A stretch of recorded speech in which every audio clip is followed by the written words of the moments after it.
Boa noite, pessoal. Estamos começando mais uma live.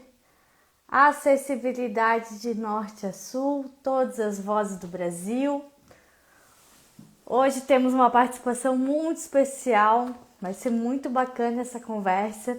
Para quem está vendo pela primeira vez a live, essa é uma série de lives que acontece todo domingo às 8 horas da noite comigo. Eu sou a Mariana Boom, sou arquiteta e urbanista e sou consultora em acessibilidade. Eu vou me autodescrever então, para vocês poderem saber como eu sou.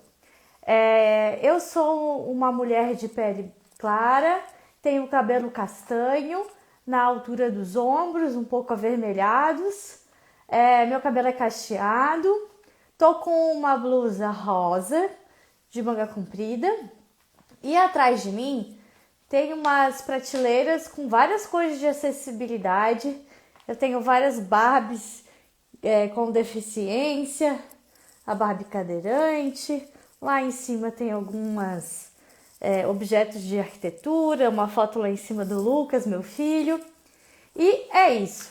O objetivo dessa live, dessa série de lives, é mostrar para vocês um pouco mais sobre acessibilidade e que a acessibilidade não precisa ser um tabu. A Luanda, ela é do Rio de Janeiro, ela é formada em Direito, ela é professora na UFRJ, tem vários trabalhos sobre ciências sociais,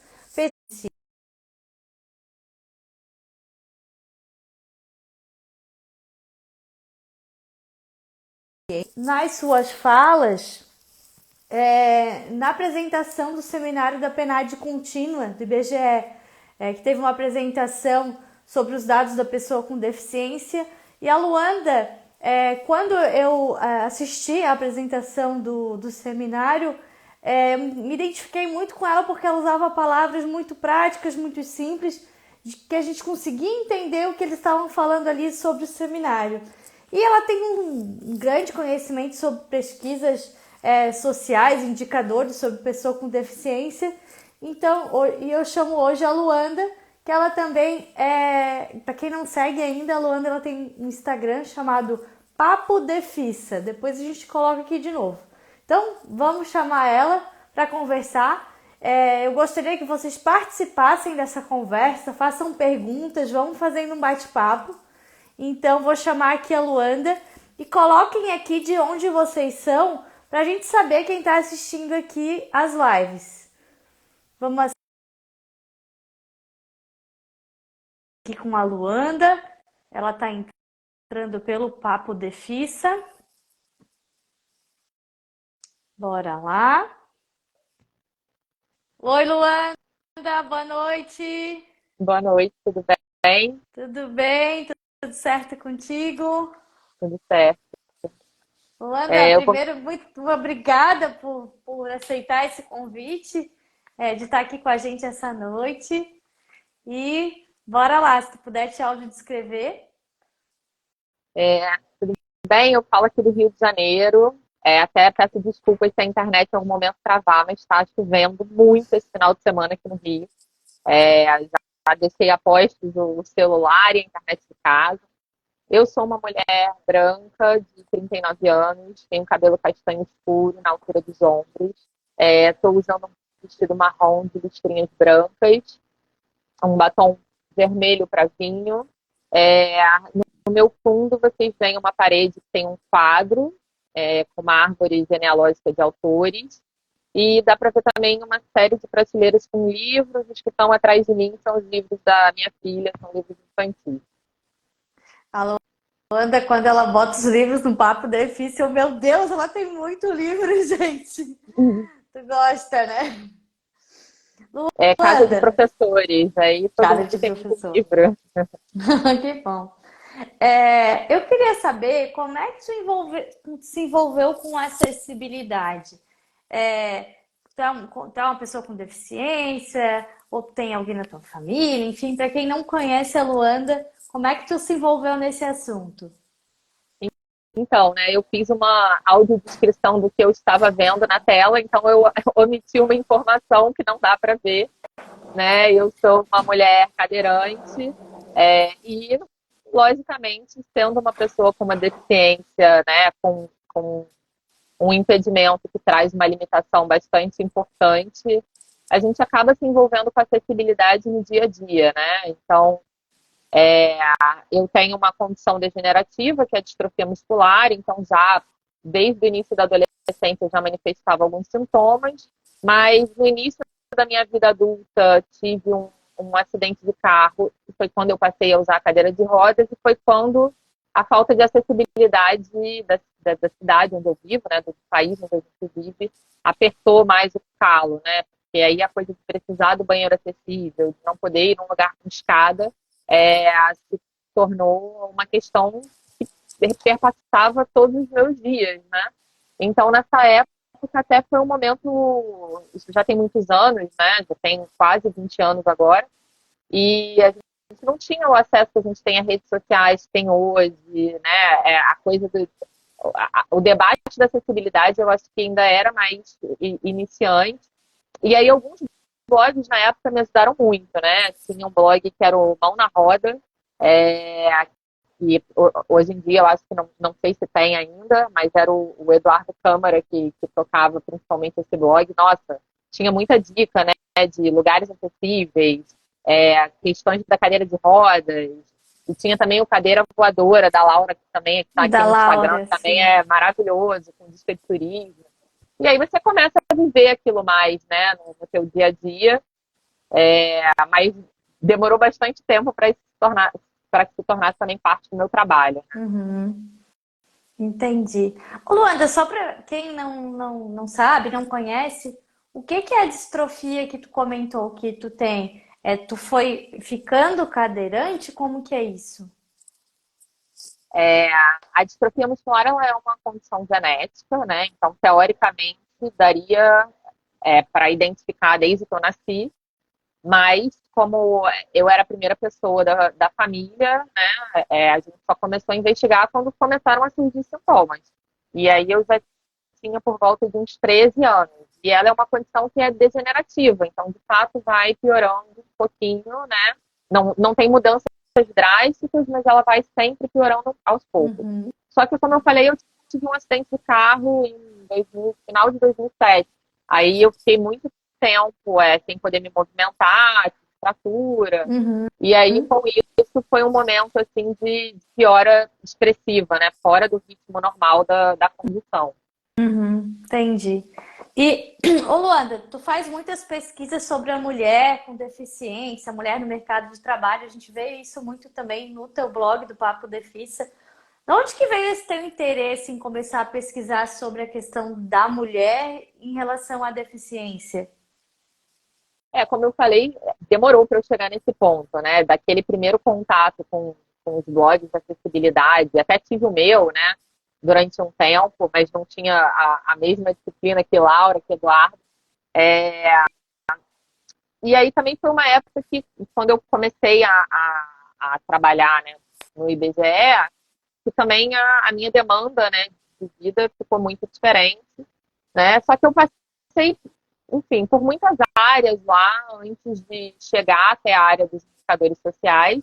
E mesmo dentro dos indicadores sociais, fui trabalhando com outros temas também, né? Então, mercado de trabalho, educação, outros grupos populacionais, infância, é, até que em um determinado momento, né, comecei a trabalhar com a questão de gênero, com a questão da mulher e com a questão da deficiência. Mas primeiro, muito com esse enfoque, né, dos relatórios de indicadores sociais, que é o que eu faço lá.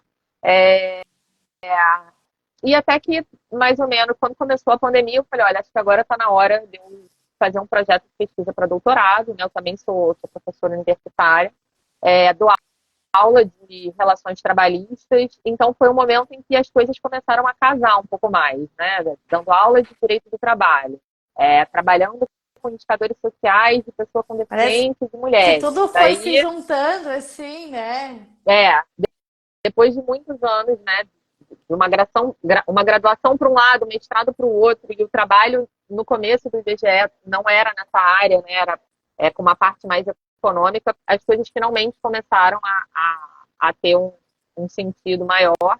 E quando eu fiz o meu projeto de pesquisa para o doutorado, eu falei, olha, uma coisa que vai amarrar talvez a minha trajetória com o meu trabalho como professora, com o meu trabalho como analista de indicadores sociais, é construir uma tese sobre mulheres com deficiência e mercado de trabalho, usando, logicamente, né, pesquisas do IBGE, então com essa ênfase quantitativa, mas também buscando um trabalho mais qualitativo para entender mais outras histórias, outras trajetórias, né? E tem muita coisa que os números não contam, né? Eles trazem o panorama geral, mas os mecanismos ali do dia a dia a gente só vai acessar, né? Conversando mesmo e adicionando outras metodologias de pesquisa. Ô, Luanda, só para quem assim não sabe o que que faz um analista, o que que faz o analista de indicadores, assim, mais para a gente entender? Porque assim, a Luanda não vai bater na casa das pessoas com deficiência e perguntar, não é isso que tu faz, né? Só para o Não, pessoal entender. não a maior parte do tempo, né? Os analistas, eles até têm, às vezes, esse momento de supervisionar o trabalho dos agentes de pesquisa, né? Agora, no censo demográfico, mobilizou é, o corpo técnico do IBGE, né? Quase todo. É, mas o nosso trabalho enquanto analista de indicadores sociais, para quem tá trabalhando, né, com esse tema de pessoa com deficiência e tal, é mais pegar os dados das pesquisas, né, as bases de dados das pesquisas, e transformar isso num relatório que traga informações que sejam compreensíveis para os gestores públicos, né, para os meios de comunicação, para os usuários da academia e para a população de uma maneira geral.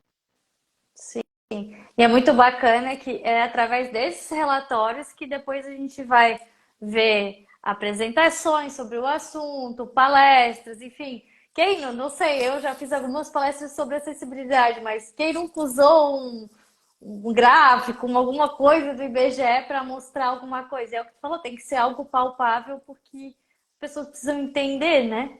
Uhum. E, ô Luanda, tu trabalha muito também fazendo esses seminários, mostrando esses resultados de relatórios desses trabalhos. Qual o maior desafio quando tu está apresentando um relatório desse, um seminário? Porque devem ter públicos muito distintos, né? Às vezes tu vai apresentar algo mais para a população em geral, ou às vezes mais para cargos de gestão, enfim. Qual o maior desafio quando tu está apresentando esse tipo de trabalho? Eu acho que passa por isso que você falou, né? Pensar um pouco o público para quem a gente vai falar, né? Adequar o formato da apresentação. Mas acho que mesmo para quem tem já tempo de experiência com isso, né? E no meu caso eu também sou professora universitária, mas acho que mesmo quem tem essa experiência de falar em público sempre dá uma ansiedadezinha, né? De dar tudo certo, das pessoas gostarem, né? De não cometer nenhum equívoco. Sim. Eu acho que é aquele frio na barriga que eu, pelo menos, né, já tem mais de 10 anos que eu trabalho no IBGE e já tem quase 10 que eu sou professora universitária e já fiz movimento estudantil, mas mesmo assim sempre vem um friozinho na barriga, principalmente quando a gente vai fazer apresentações para um público maior, né? Ou até para, às vezes, para outras pessoas que também entendem muito do tema, né? Então, sempre, sempre tem, assim, uma ansiedadezinha, eu acho. Sim. E também tem a parte de tipo, quando vem pergunta do público, porque tu não tem como saber o que vai vir ali, né? Então, eu imagino, se fosse eu acho que a parte que eu ia ficar mais nervosa é o que vão perguntar, né? Mas, assim, a que eu vi, né, que foi a da PNAD ali, nossa, assim, a parte das respostas do público parece que foi onde tudo se clareou, assim, porque eu acho que às vezes os anseios que as pessoas perguntam ali é meio que a dúvida de todo mundo, né? E foi muito bacana. Pulando aqui um pouquinho sobre o teu blog. Como que veio essa ideia de criar o Papo Defissa? Né? Hoje é um Instagram, eu falo blog, mas é um Instagram que a Luanda tem. E qual foi a tua ideia quando tu começou a postar, a criar ali? Olha, quando eu comecei, né, foi muito porque eu acho que eu tenho gostado muito de pesquisar o tema. E às vezes eu vejo números, textos, né, que eu acho interessantes para não compartilhar, sabe? E eu acho que existe, óbvio, né, a troca no meio acadêmico, mas é diferente quando a gente coloca isso, às vezes, numa linguagem mais simples, talvez para um público maior, que não necessariamente esteja pesquisando isso como um tema acadêmico ou profissional, né? Então, acho que são diálogos diferentes e que eu tive essa vontade de fazer por gostar mesmo, né? Nossa, isso aqui me interessou muito, eu quero mostrar para as pessoas, né? Levar para mais gente, né? Eu acho que tem um pouco isso. E eu acho que também é, ampliar um pouco essa rede, até mesmo de contato com outras pessoas com deficiência, né? Porque, como às vezes a gente fica muito afastado de certos espaços, a gente também tem que procurar outras formas de encontros, né?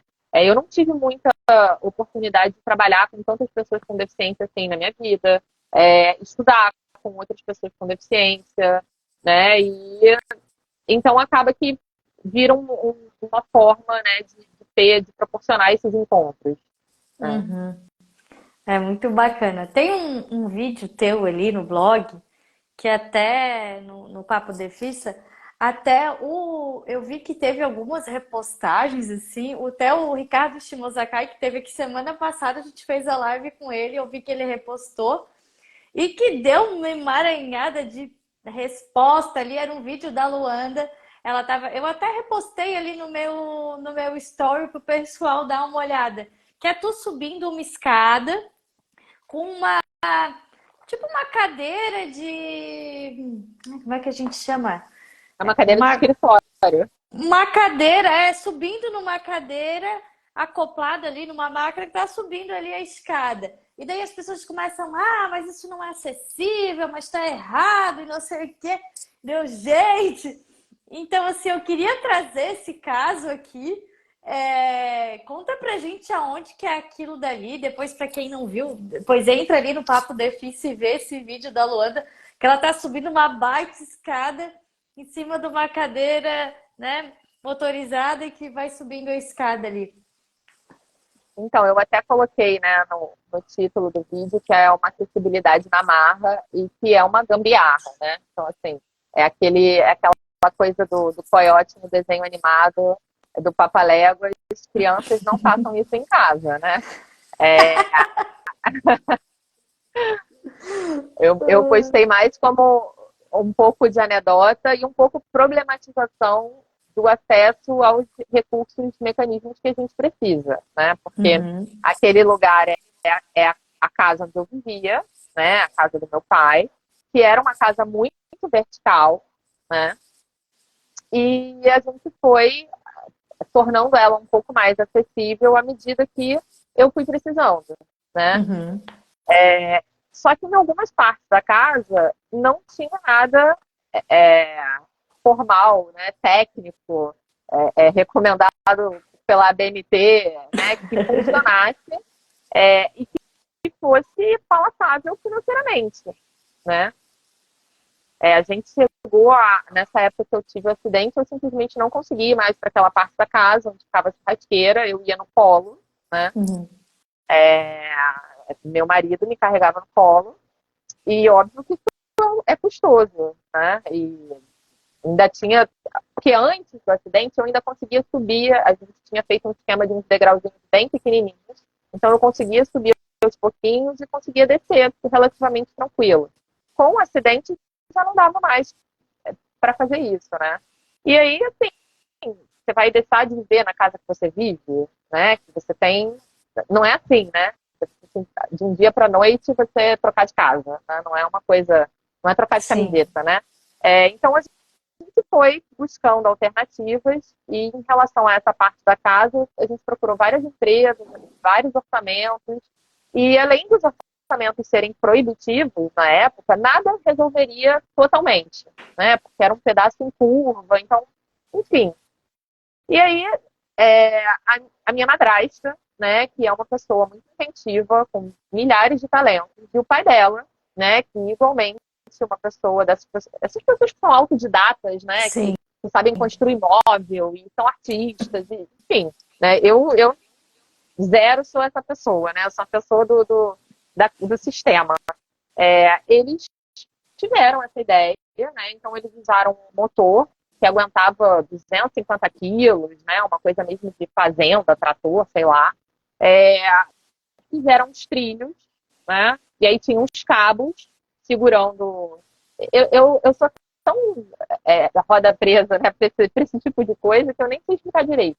Mas aí então tinha esse motor, tinham esses cabos e tinha essa cadeira, né? A cadeira era uma cadeira de escritório mesmo, que ficava. Era uma cadeira de escritório, sério? Era uma cadeira de escritório. A cadeira era totalmente normal de escritório, Uhum. acoplada nesses trilhos, né? Enfim, e aí usamos isso, sei lá, 15 anos, 14 anos. E aí sempre meu pai testava antes, né? Ele sentava, ele é mais pesado que eu, então ele subia, descia, testava. Enfim, durante 14 anos, usando durante um bom tempo, quase todo final de semana, né? Deu certo. Mas como eu falei, crianças, né, não façam isso em casa. Querendo ou Mas, não, vocês usaram a criatividade deles, né? Da tua madrasta, do pai dela, né? Para poder criar essa alternativa. E ela é bacana a gente comentar sobre esse caso da Luanda, porque como era dentro de casa, era na casa do pai dela, né? Da família. Não tem problema se criar alguma coisa, claro, tem que ser seguro e tal. Ela está comentando aqui, mas não teria problema de ser uma cadeira que alguém colocasse ela na cadeira para depois tirar lá, enfim, por ser em casa, né? Agora, se fosse um espaço público, que ali, sei lá, vamos supor que ela está subindo ali, que ali em cima era um museu, ou sei lá, dentro do supermercado. Qualquer lugar, gente, que não fosse dentro de casa, não seria permitida aquela alternativa ali, porque ela não poderia ser tirada da cadeira dela para ser colocada na outra cadeira para depois ser tirada de novo. Então, é interessante a gente conversar até pela ideia em si, né? Mas a alternativa para áreas não privativas não seria correto. Mas enfim, foi um vídeo que um monte de comentário, foi muito bacana. Eu achei muito legal, Luanda. E tem um assunto aqui que eu gosto de chamar, de falar, comentar com todo mundo e perguntar, que é sobre os termos. Pessoa com deficiência, PCD, PNE, deficiente, cadeirante. O que que tu acha dos termos? O que que para ti... Ah, não, Maria, eu não gosto de que fale PCD. Ah, eu não gosto de tal coisa. Qual é o teu envolvimento, assim, nesse sentido de falar sobre termos? É interessante essa pergunta, porque eu agora estou num grupo de estudos, né, da Federal de Santa Catarina, a gente se reúne virtualmente, até recomendo Que também o Instagram deles também, legal! é o Ó, aqui NED. pertinho de mim. Ah, e tem sido muito bom, porque como eu falei, eu não tive ao longo da vida a oportunidade de estudar com muitas outras pessoas com deficiência, e lá tem sido, pelo menos virtualmente, um espaço desse encontro, né? E pessoas debatendo textos e temas. E uma das coisas que a gente conversou justamente essa semana foi essa questão do termo, né? É, e aí o debate se deu principalmente em relação a, se a gente fala pessoa em cadeira de rodas ou pessoa cadeirante. E aí apareceram ali duas opiniões que eu acho que expressam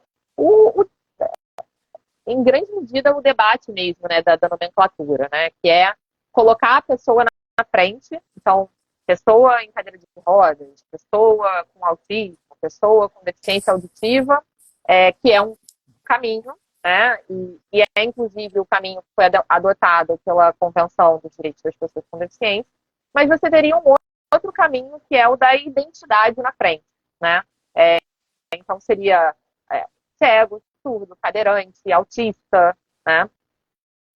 Eu, particularmente, quando eu me refiro a mim, eu falo que eu sou uma mulher cadeirante, né?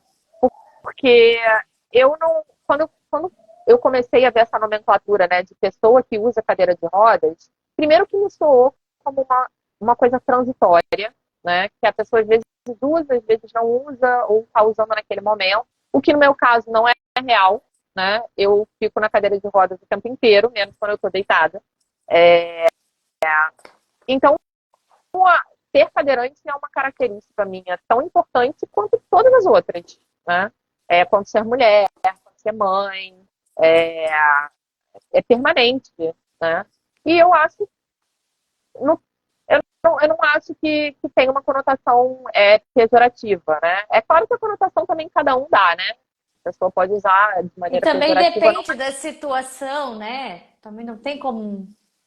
Mas eu acho que o cadeirante talvez historicamente tenha sido menos pejorativo do que outras nomenclaturas, né? Sim.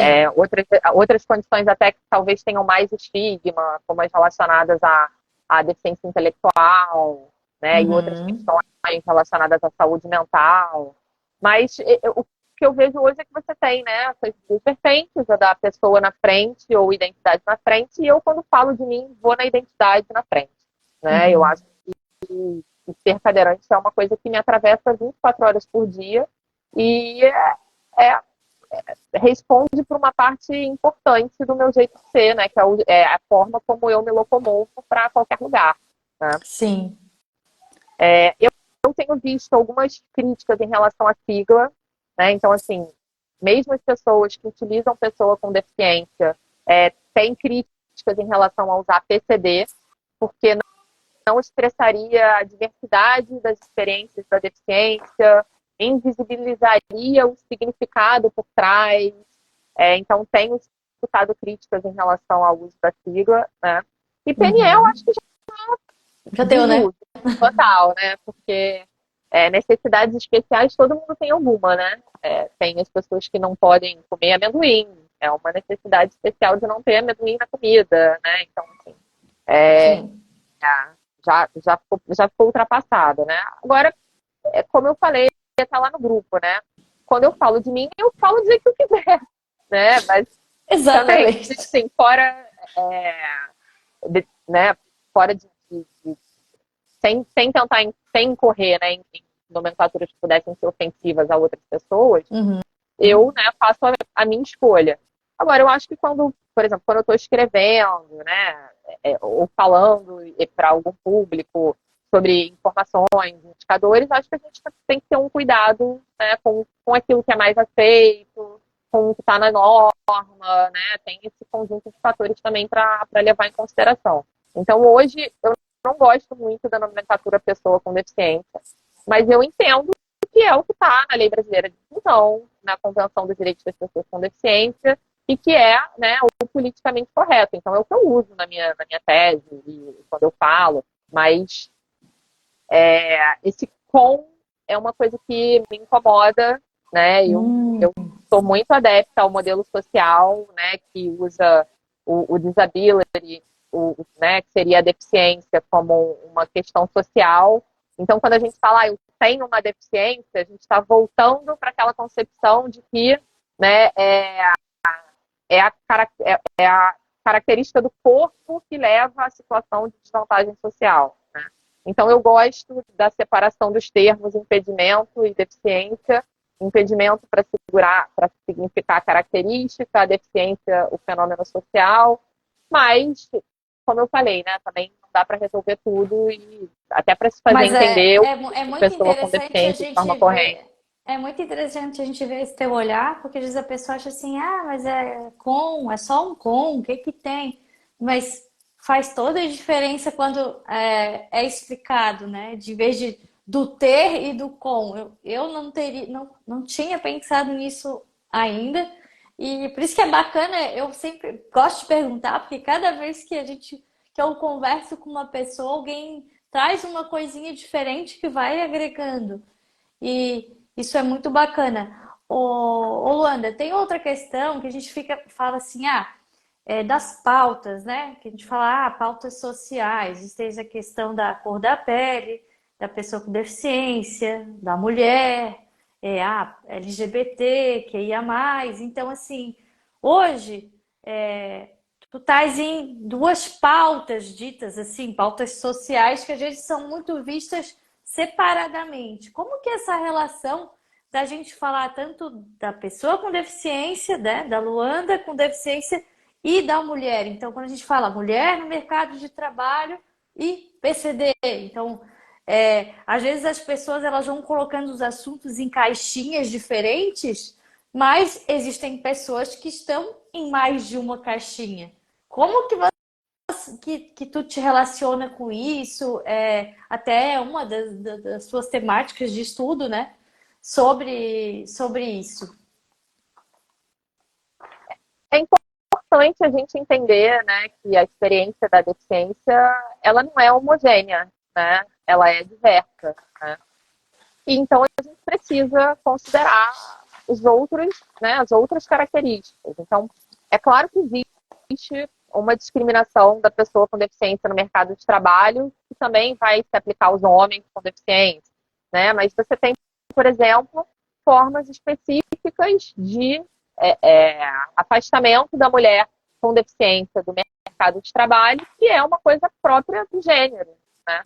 As mulheres com deficiência também são afetadas pela divisão sexual do trabalho, que é aquela ideia de que elas ficam prioritariamente atribuídas, né, dos afazeres domésticos, dos cuidados de pessoas, né, de crianças. Então, essa é uma dinâmica que atinge também a mulher com deficiência, né?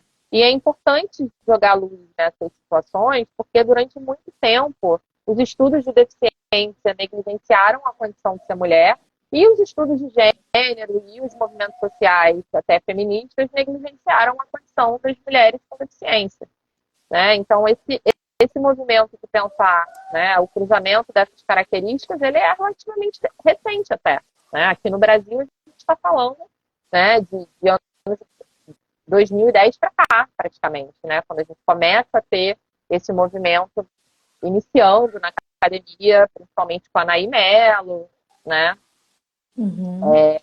E de lá para cá, mais gente também trabalhando nisso. Mas é pouco tempo se a gente colocar isso na escala dos estudos de deficiência, nos estudos de gênero, na Sim, sociologia de muito uma maneira geral, recente. nas ciências sociais de maneira geral, né? E quando a gente fala de cargos de liderança, assim, eu sempre, em várias palestras, enfim, em coisas que eu já li também sobre pessoa com deficiência, de que né, é uma dificuldade das pessoas com deficiência chegarem nos cargos, como a gente diria, de alto escalão, assim, né? E a gente, tanto quando a gente fala na pauta da mulher, a gente também vê isso ainda, né? Tipo, sei lá, mulheres na política são menos mulheres do que homem. Lá, presidente de uma instituição, enfim, geralmente são homens. Como que é essa relação até, você já tem esses estudos sobre se existe essa diferença da pessoa com deficiência também em relação aos sexos no mercado de trabalho? São muitos, são muitas desvantagens que vão se acumulando ao longo da vida, né? As pessoas com deficiência têm menos acesso à educação, posteriormente menos acesso ao mercado de trabalho. Em relação às mulheres, esse acesso é ainda menor, porque sobre elas ainda recai esse peso, né, das tarefas domésticas.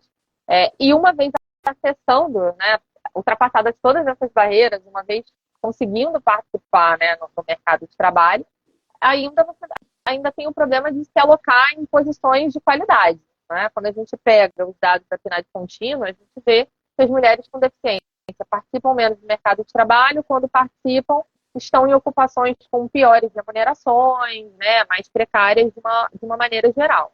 E em relação até à participação em outros espaços, os dados também vão na mesma direção, né? Tem até uma série de postagens que eu cheguei a fazer no Papo de Fita sobre as eleições de 2022, que mostram que menos de 2% dos candidatos eram pessoas com deficiência, ou seja, muito subrepresentados. E dentro desses candidatos com deficiência, praticamente só um terço era mulher, né? Então, os dados tanto de mercado de trabalho quanto de participação política, né, vão nessa direção de que a gente precisa falar, né, desse cruzamento dessas características, assim como também precisa falar do cruzamento de raça, né, precisa pensar a questão de classe, enfim. Ó, o Paulinho escreveu aqui, ó. Raramente chegamos em cargos de liderança quando há vagas de emprego não de pouca qualificação. Aí depois ele botou assim: meu sonho é ver uma pessoa com deficiência gerindo uma secretaria de saúde ou qualquer cargo que não seja atrelado à sua condição. É, é verdade, ô Paulinho. Tu sabe que, pelo menos aqui na minha região, o que a gente mais vê e parece que virou assim um estigma, não um estigma, mas assim, é muito comum a gente ver pessoas com deficiência quando tu vai no mercado, botando a compra na sacola, sabe? Então, como fica parecendo que a pessoa com deficiência, a única tarefa que ela teria seria botar a compra na sacola.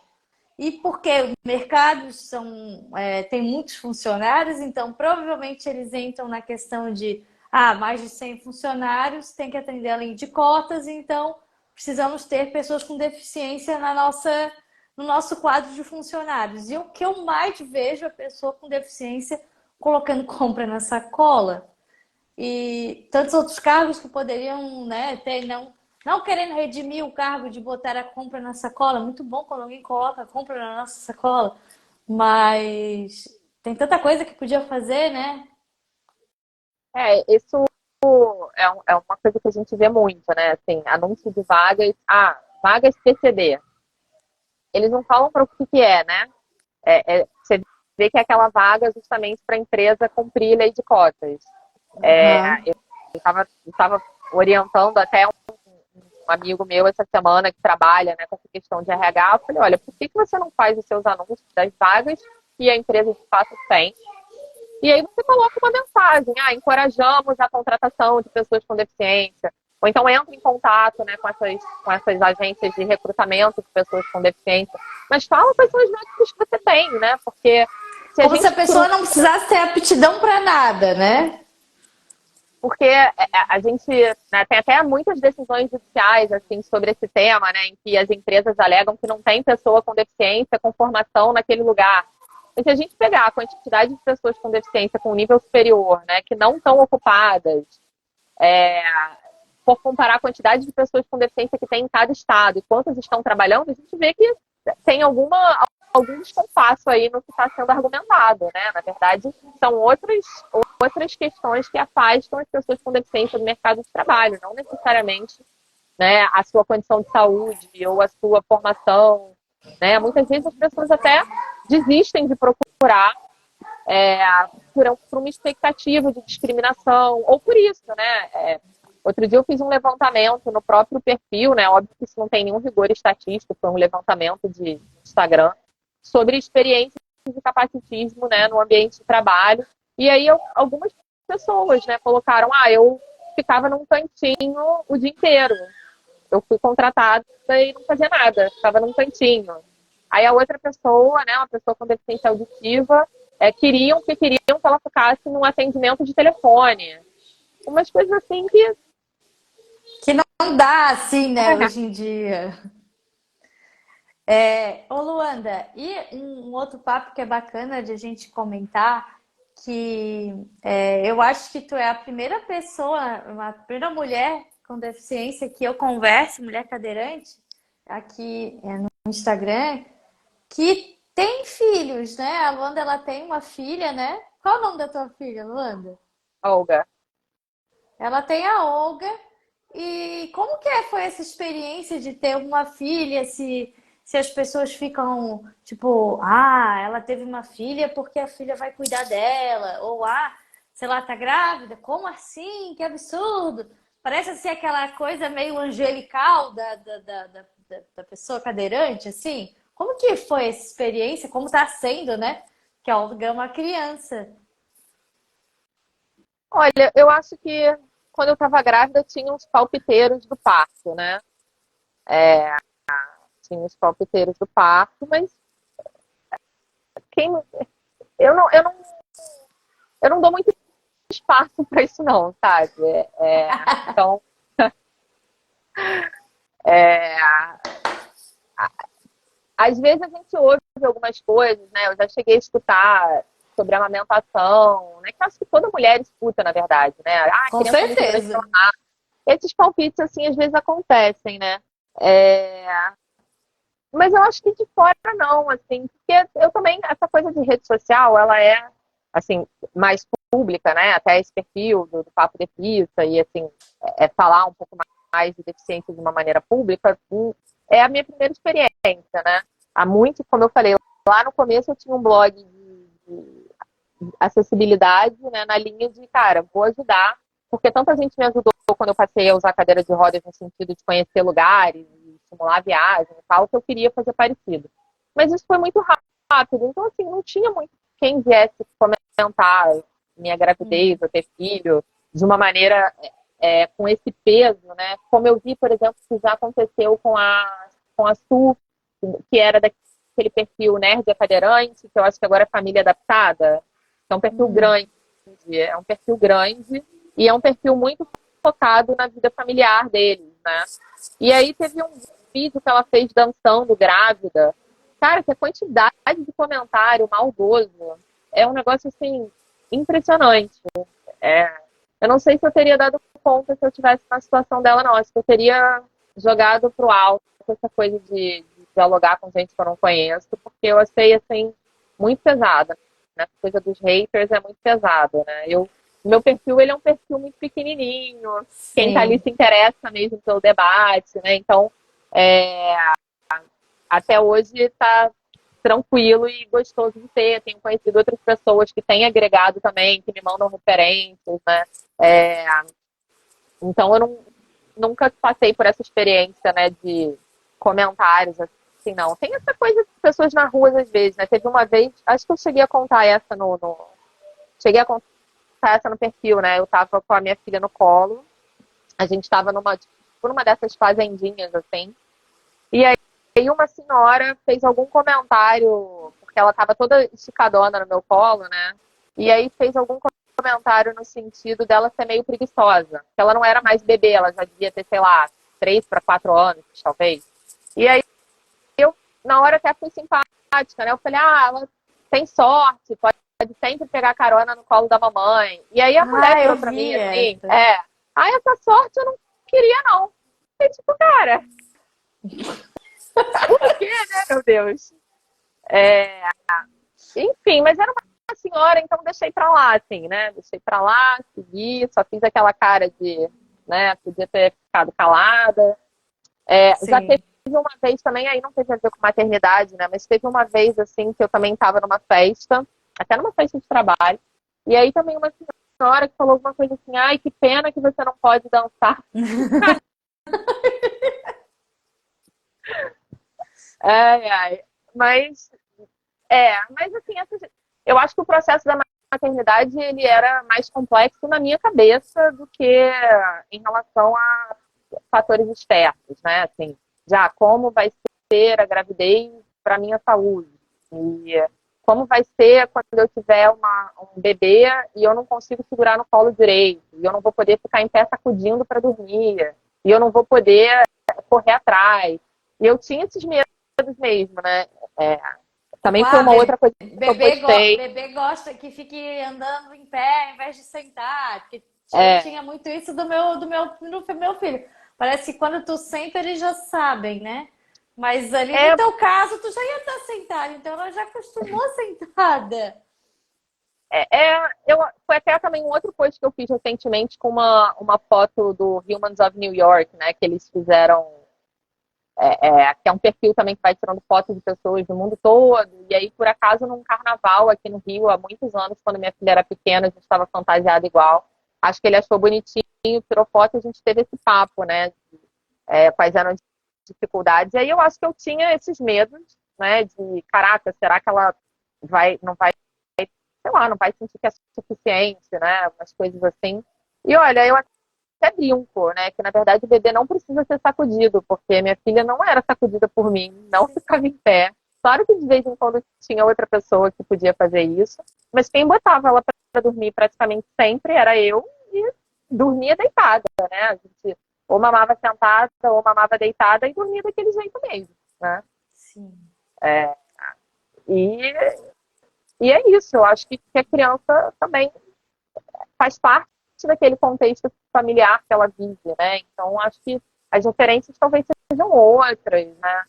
Eu brinco que quando ela ainda usava a cadeirinha no carro, né? Que a gente às vezes ia pro clube, e aí é sempre eu, ela e mais alguém, né? E aí eu tinha uma musiquinha, assim, quando a gente começava a descer do carro, porque ela era a última a descer. Então era tipo, primeiro a mamãe desce pra cadeira, depois vem a Olga e começa a brincadeira. Então ela já sabia, assim, que primeiro eu ia descer, né? Porque alguém ia pegar a cadeira, colocar, porque eu também tenho pouca força no braço, alguém ia botar a cadeira ali, daí eu ia descer, e depois que eu estivesse na cadeira, ela ia sair do carro. E nunca foi um problema, nunca teve um escândalo. Era o cotidiano dela esse, né? A gente Muito bacana. tinha esses recursos, né, assim, isso, né, um contexto familiar que funcionava bem, né, uma rede de apoio muito boa, né, um ambiente, acho que, de harmonia e que eu não mando. E é isso. Acho que nunca se tornou uma questão, né? Sim. Aí depois eu tive a fase, acho que, de ter um pouco de receio, assim, pelos outros, né? Não mais por ela, mas pela sociedade, né? Dos amigos.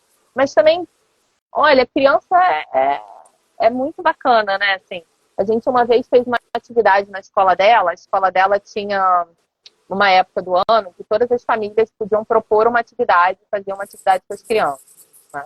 Aí teve um ano que eu acho que eles já estavam com 3 anos, né?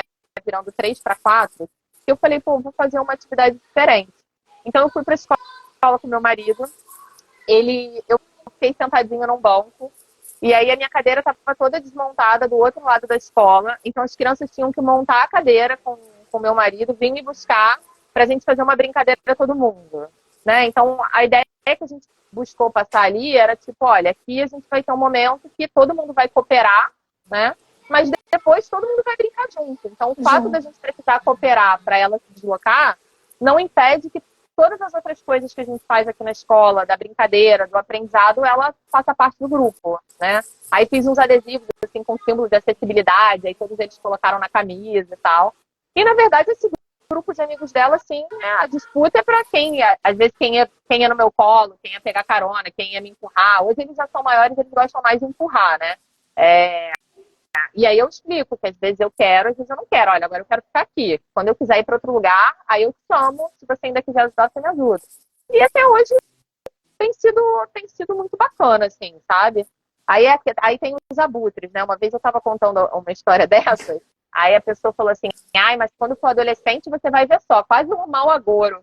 Cara, deixa cada fase juro por Deus, deixa cada fase de uma vez, né? E a gente vai se adaptando e vai vendo. Talvez chegue a adolescência e não seja mais legal, mas por enquanto tá tudo bem, sabe? Sim.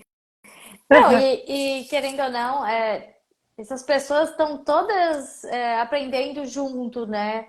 De eles verem uma pessoa com cadeira de rodas, de que é normal, de que não é nada aqui, né? De outro mundo.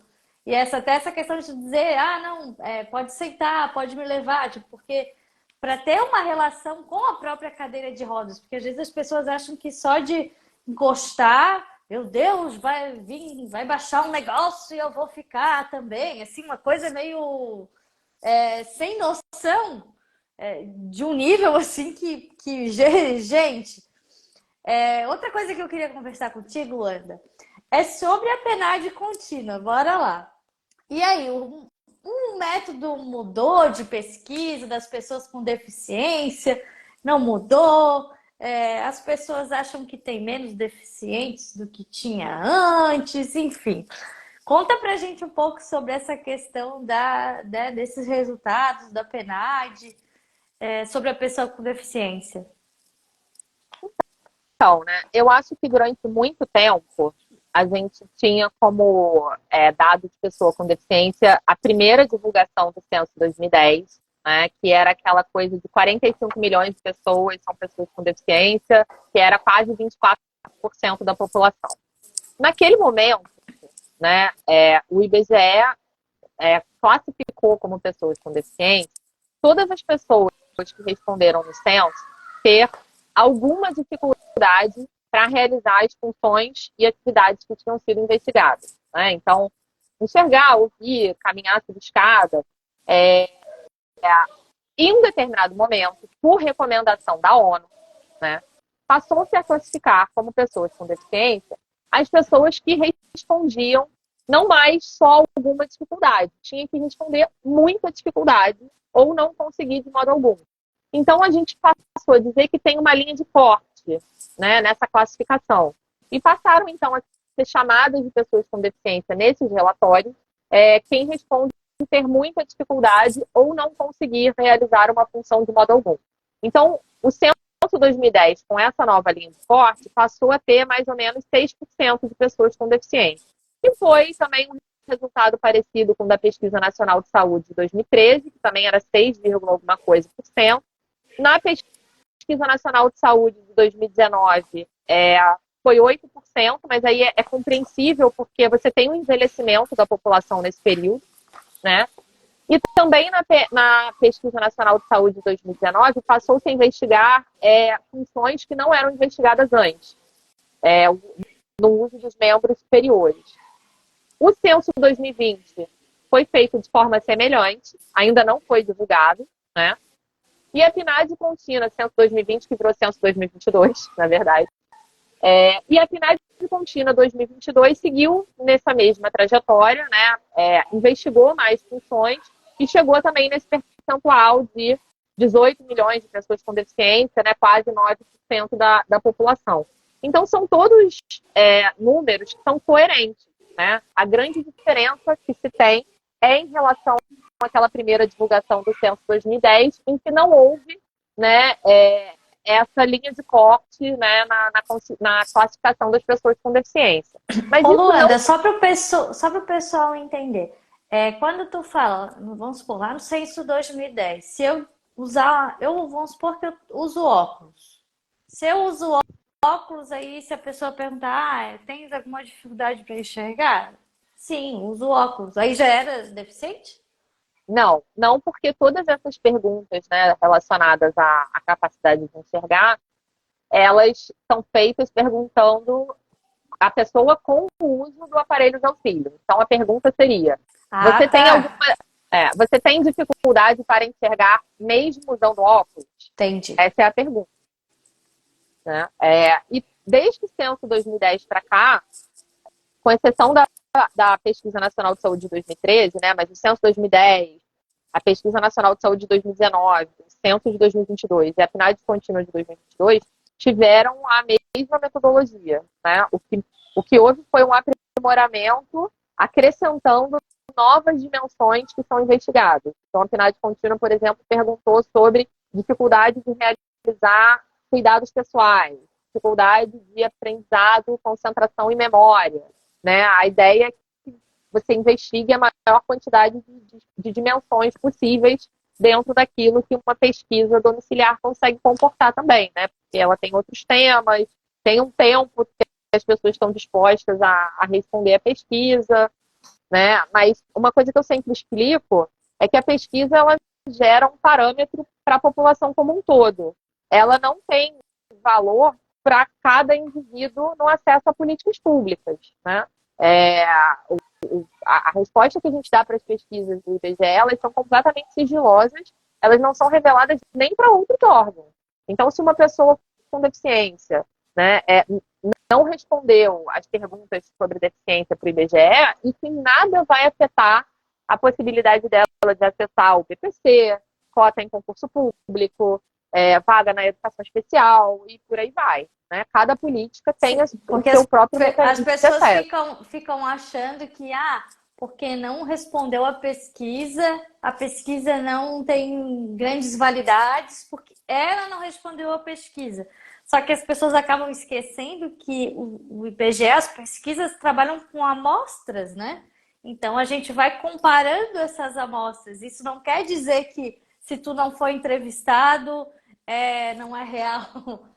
E eu acho que outra coisa, Luanda, que é legal comentar é que a PNAD contínua não é o censo, porque as pessoas às vezes confundem quando veio esse seminário, essas apresentações, as pessoas, ah, o resultado do censo da pessoa com deficiência. Não é. É outra pesquisa, é isso mesmo, né? Isso, é outra pesquisa. Né? E é normal que cada pesquisa tenha o seu resultado, porque a pesquisa é um retrato daquele momento, né?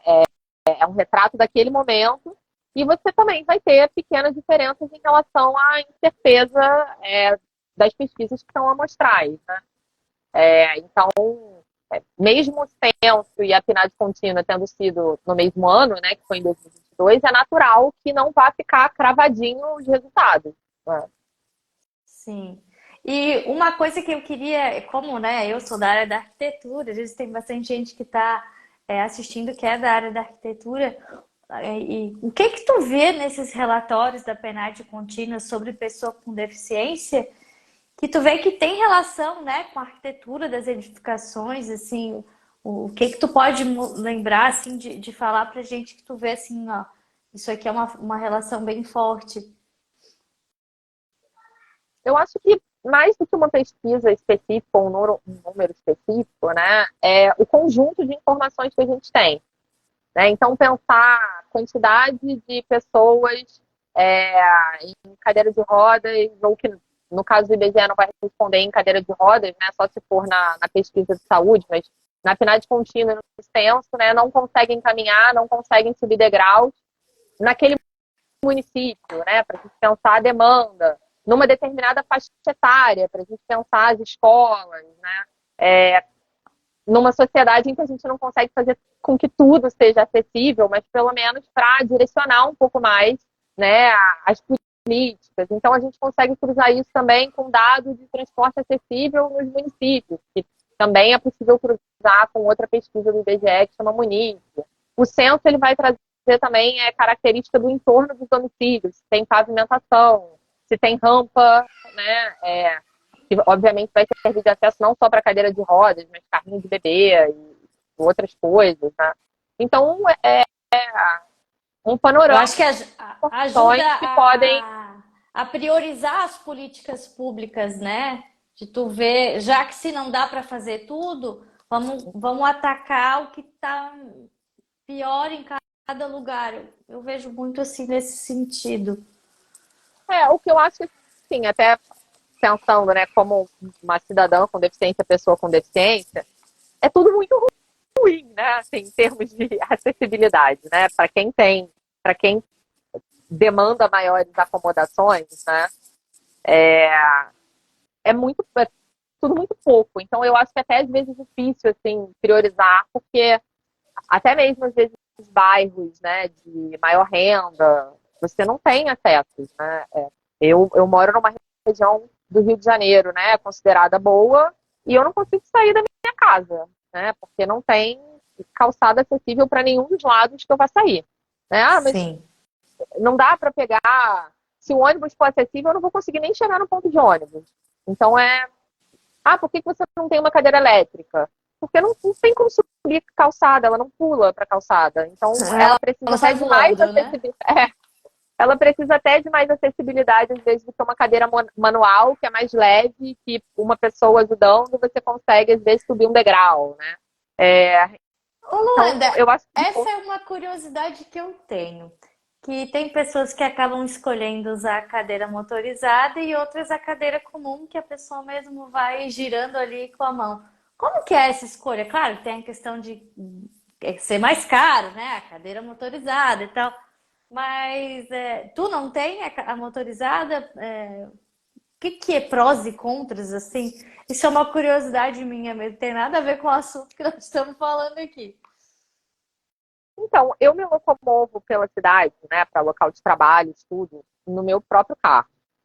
Colocar e tirar uma cadeira motorizada do carro, eu não tiro nenhuma. Eu sozinha não tiro nenhuma, né? É Não bem tenho, não pesado? tenho. Eu não tenho força suficiente no braço, mesmo que seja uma cadeira super leve, mas pensando no meu dia a dia, né, é mais fácil que eu tenha uma cadeira leve para que qualquer outra pessoa consiga me ajudar. Então, por exemplo, Uhum, minha mãe é uma senhora, minha mãe consegue botar e tirar minha cadeira do carro. Se fosse uma entendi. cadeira que pesasse 30 quilos, ela não conseguiria. Uma cadeira elétrica, que é muito mais Sim. pesada, Só se né? fosse aqueles carros que tu abre e daí a pessoa já entra com a cadeira, assim, Mas, né? mas eu dirijo meu carro. E Sim, muitas vezes daí eu não dirijo faz sozinha sentido. para os lugares. Aí eu vou dar aula, são os alunos que me ajudam. Aí eu vou para outro lugar, como eu falei, pode ser minha mãe, pode ser minha sogra, pode ser. Então é Sim. mais fácil que seja uma cadeira leve, né? Uhum. Uma cadeira de 10 quilos do que uma cadeira de 30 quilos. Andar na Sim. rua é mais fácil subir e descer degrau com uma cadeira leve do que uma cadeira pesada, né? Então acaba que no meu caso especificamente, como em casa, pequenas distâncias, eu posso tocar uma cadeira manual, Uhum. eu sempre fico, né, pesando essa questão do quanto eu vou ganhar com uma cadeira elétrica para valer a pena ter uma segunda cadeira e tudo é caro também, Sim. né? A cadeira elétrica que eu já namorei um pouco mais é uma cadeira super cara. Então, quando eu penso em comprar, eu fico, pô, vou comprar essa, ou eu troco a minha manual por uma mais nova, ou uma viagem de férias, ou alguma coisa. A gente vai. Eu acho que todo mundo às Sim. vezes passa por isso, né? E, claro, às vezes é ruim porque você deixa de ter acesso a coisas que podiam te dar um ganho, né? Eu poderia pegar um táxi com uma cadeira elétrica e ir para um lugar sozinha, que é uma coisa que eu penso muito. Mas é isso, né? Como as coisas são muito caras, não é fácil ter acesso a elas, quando às vezes eu vou colocar na balança, tá na hora de trocar a cadeira manual. Às vezes eu prefiro uma mais nova manual, né? Que também não é barato quando você vai comprar uma cadeira leve, com uma almofada boa, com uma roda boa, e aí você fica, né? Nesse Fazendo vai. essas avaliações, Eu né? achava que às vezes podia ser meio chato de ficar manuseando ali pro lado, pro outro, pra frente, pra trás, sabe? Eu achei que às vezes aquilo ali fosse meio. Que aquilo incomodasse também. Mas o peso eu também não tinha pensado nisso. É. Faz muito Eu sentido. já tive há uns anos atrás, até na época que eu estava grávida, eu tinha uma que era mais tipo um estilo scooterzinho. Cara, foi um uso muito restrito, assim. Como eu falei, como eu não vivo num lugar que seja fácil de descer, por exemplo, e acessar uma ciclovia, uma área de lazer, não tinha muito propósito, sabe? Porque Sim.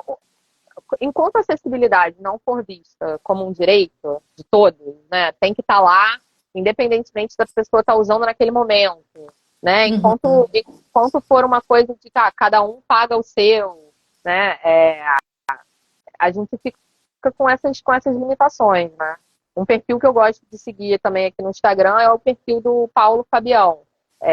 Também é uma pessoa com deficiência e está sempre fazendo críticas mais sistêmicas, né? Sempre pensando a questão do capitalismo, que é, Uhum. na minha opinião, né, um pouco a resposta para uma parte expressiva dos nossos problemas, né? Assim, Sim. é, quando a gente não pensa as coisas como um direito mesmo universal, né? É isso. O acesso à saúde fica precificado, o acesso à educação fica precificado. Crianças com deficiência têm dificuldade de conseguir ser bem atendidas numa escola particular, porque a escola particular enxerga aquela criança como um custo, né? Ou às vezes, Passa por nesse negócio tudo da isso. escola, às vezes as pessoas ficam assim, mas se eu colocar muitas coisas para pessoa com deficiência, vai ficar só deficientes na minha escola. Gente, que isso, né? Que é tipo autistas. A gente vê muito hoje, muita criança autista, né? E isso eu escuto muito, de tipo, eu vou, não, se eu deixar minha escola muito boa, vai ter só autistas aqui. Tipo, que pensamento pequeno. Luanda, eu queria te agradecer pelo nosso papo de hoje. Quem quiser seguir a Luanda, entra lá no Papo Defissa. Ela coloca várias, principalmente questões de indicadores sociais, ela assim, até imagens legais, quem é aí da área da arquitetura às vezes vai fazer uma palestra, uma coisa diferente. Tem muita informação legal lá no Papo Defissa. E eu queria que tu deixasse uma mensagem para as pessoas, assim como eu, engenheiros, arquitetos, que trabalham com acessibilidade. O que que tu falaria de sugestão, de dica para gente? Olha, tem muita norma técnica, né? Eu acho que o nosso problema não é nem legislação, nem norma técnica. Eu acho que o problema é executar e fiscalizar, né? Agora, a gente tá numa população que está envelhecendo, né? Então, a tendência é que a gente tenha, né, cada vez mais pessoas com restrições de mobilidade, entre outras, e a gente, né, deveria, enquanto sociedade, pensar, né, em incluir todas as pessoas em todos os espaços, né? Eu acho, né, acabei tocando nesse tema, eu acho que o capitalismo muitas vezes, né, não nos permite levar essa acessibilidade a todos, né? Eu até tenho certas restrições de pensar, a gente tem que fazer isso porque a gente tem que pensar nos clientes. É verdade, né? É verdade. Se você tiver um restaurante que não for acessível, você já vai excluir muita gente. Mas eu não acho que esse argumento sirva para tudo, né? Porque vai chegar em algum momento que talvez não seja uma questão de lucro, né? Sim. Talvez não seja lucrativo fazer todas as acomodações, ou mesmo as mínimas. Mas a gente tem que fazer, né, enquanto sociedade, ou não, né? A gente quer todo mundo igualzinho, só homem branco, com corpo típico, né, de classe alta, vai sobrar quem, né? Vai Sim. sobrar quem? Vamos chegar onde? Vai chegar o quê? No terceiro Reich? É isso que a gente quer para nós, enquanto sociedade? Né? Eliminar todas as diferenças? Enfim, eu acho difícil a gente ter todo esse papo e acabar não chegando a esse ponto, né? Porque é É direito e ponto, né? Tipo, não adianta ficar tentando arrumar mais explicação. Eu também sou muito dessa opinião de é direito e não tenho que. Daí às vezes mais assim, que a pessoa não quer, ninguém nunca quer fazer, né, Luanda? Vamos ser bem sinceros aqui. Quando alguém contrata, ninguém queria fazer. Ah, mas então é preconceito. Não, eu não sou preconceituoso. Não, mas é visto com preconceito. Não, mas eu não. É direito, ponto, acabou. Então, assim, não adianta ficar querendo justificar, porque a pessoa ela não tá querendo a justificativa. Então, é direito e ponto. Por isso que é muito importante a gente estar, igual como a gente está aqui hoje, conversando sobre isso, até porque às vezes a gente puxa uns assuntos que as pessoas nem nunca tinham pensado naquilo, né? E E ó, eu imagino que vocês ouçam esse tipo, né, de argumento. Às vezes não é daquele estabelecimento pequeno, num lugar histórico, cheio de dificuldades, né? Às vezes é um lugar que é grande, tem estrutura, sim, né? Tinha um lugar que eu frequentava muito com a minha família, né? Um restaurante que ele não tinha banheiro acessível quando eu me tornei cadeirante na época. E aí ele fez uma... E a gente ia muito, assim, né? Nesse lugar. E aí eles fizeram começaram uma reforma. Eu falei, pô, agora o banheiro acessível vai sair, não é possível, né? Tô aqui sempre. Aí não saiu. Aí a gente não foi nunca mais. Aí eu achei demais, né? O cara faz uma obra. Teve um outro caso aqui perto da minha casa hoje em dia que eles tinham um banheiro acessível e deixaram de ter. Também é. Esse foi um caso inédito, Tinha um banheiro isso eu nunca tinha acessível, visto. teve. Porque aí transformaram o banheiro acessível tipo numa dispensa e desativaram o banheiro. Não foi nem só, vou colocar um balde aqui, como a gente vê muito, não. Sim, Desativaram o banheiro acessível e virou outra coisa. É, então, eu acho que, na verdade, isso, por mais que o debate da acessibilidade hoje, né, já seja uma coisa mais comum do que era quando eu me tornei cadeirante há quase 20 anos atrás, é, mesmo assim, né, a quantidade de lugares que a gente vai e está preparado é muito pequena, né? E não só nessa acessibilidade arquitetônica, mas também muitas vezes nas atitudes, atitude, né? né? No treinamento, e até em outras acomodações que não são nem tão complexas assim de fazer, né? Você ter o cardápio digital hoje em dia é um recurso de acessibilidade para a pessoa poder ouvir o cardápio, né? Aí teve gente que teve o cardápio digital e agora não tem mais o cardápio digital. Sim. Assim, eu não tenho nada contra o cardápio em papel, não, tá, gente? Eu sei que tem um pessoal que ficou traumatizado do QR Code da pandemia, mas a gente pode ter os dois, né? Sim. Para atender justamente as pessoas, né, que vão ter acessibilidade se o cardápio for digital. Então passa por tudo, né? Passa por tudo. O interesse de aprender Libras, né? Para você receber uma pessoa com deficiência auditiva, ter a atitude de falar mais pausadamente, né? De uma forma que a pessoa consiga fazer leitura labial. Tem tudo isso, né? É muito bacana. Eu queria pedir para quem puder tirar um print agora da nossa conversa aqui. Luanda, vamos fazer um sorrisão aqui para o pessoal tirar uma foto nossa. Bora lá. Galera, postem essa foto no Instagram de vocês, marquem o perfil da Luanda, Papo Defissa, para a gente divulgar ainda mais o Insta dela. E me marquem também para a gente poder divulgar a série de lives.